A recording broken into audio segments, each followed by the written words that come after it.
गांव की सीमा पर बरगद के पेड़ के नीचे रामू की चाय की दुकान थी।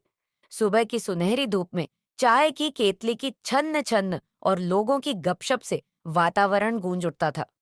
रामू की चाय में एक खास बात थी। वो सिर्फ चाय नहीं, एक अपनापन भी पिलाता था। एक दिन एक अजनबी मुसाफिर रामू की दुकान पर आया, थका हारा, निराश और अपनी दुनिया से रूठा हुआ। रामू ने उसे गर्म चाय दी और बिना कुछ पूछे बस मुस्कुरा दिया। मुसाफिर चाय की चुस्की लेकर थोड़ा सहज हुआ। रामू ने फिर बात शुरू की, हल्के फुल्के मजाक से, गांव की कहानियों से। धीरे धीरे मुसाफिर का मन भी खुलने लगा। उसने अपनी परेशानियों के बारे में बताया। रामू ने ध्यान से उसकी बातें सुनी। फिर उसने कहा, देखो भाई, जिंदगी में समस्याएं तो आती जाती रहती हैं।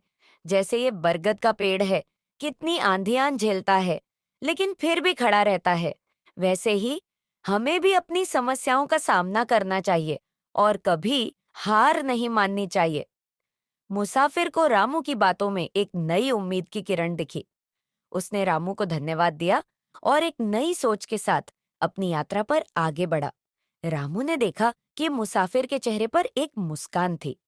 वो समझ गया कि उसने सिर्फ एक मुसाफिर को चाय नहीं पिलाई, बल्कि उसे एक नई दिशा भी दिखाई।